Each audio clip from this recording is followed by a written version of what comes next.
This I believe. I teach teenagers. That means I'm proficient in the subtle ways teenagers let you know how they are feeling. As I'm starting off a class this past year, I hear Izzy's frustrated sighs as she looks at Sabrina and rolls her eyes.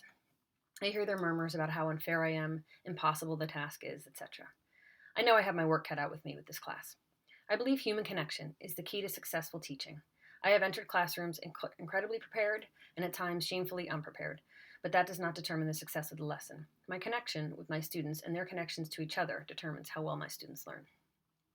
I teach an integrated science class in a project-based learning style that requires my students to take charge of their learning and decide how they will go about completing a task or solving a problem.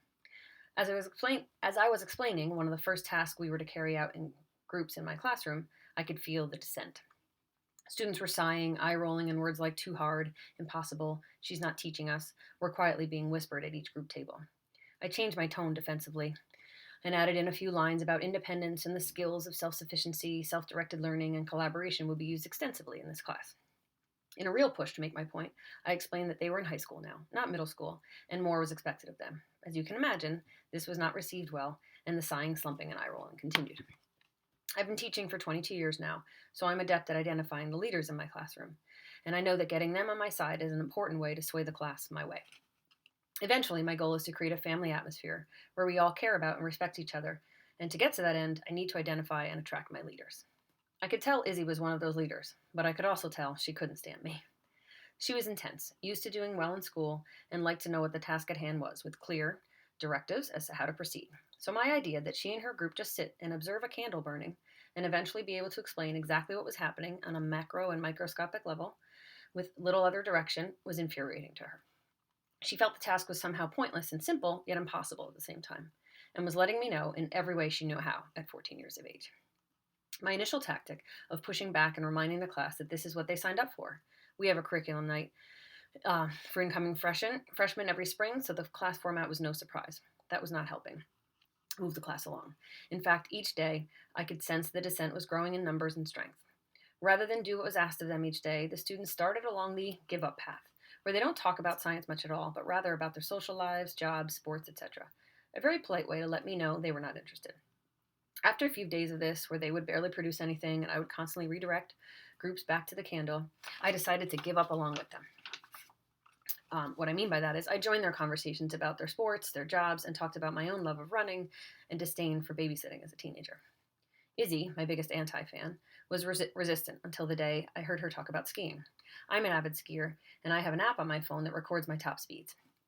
I pretended not to notice her complete disinterest in my additions to her conversation, and even called up the app to show her I had broken 60 miles an hour a couple times last season.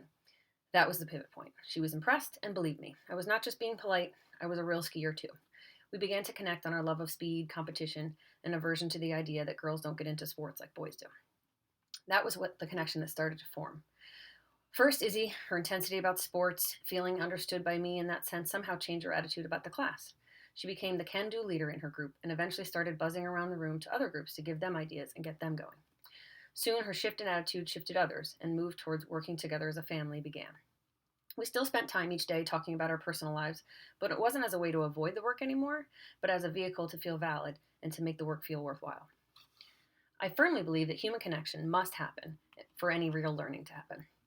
I'm still interested in delivering effective lessons and being prepared for my classes, but I don't view getting to know my students as just a natural side effect of being together anymore. I see it as a foundation and the most important part of my job.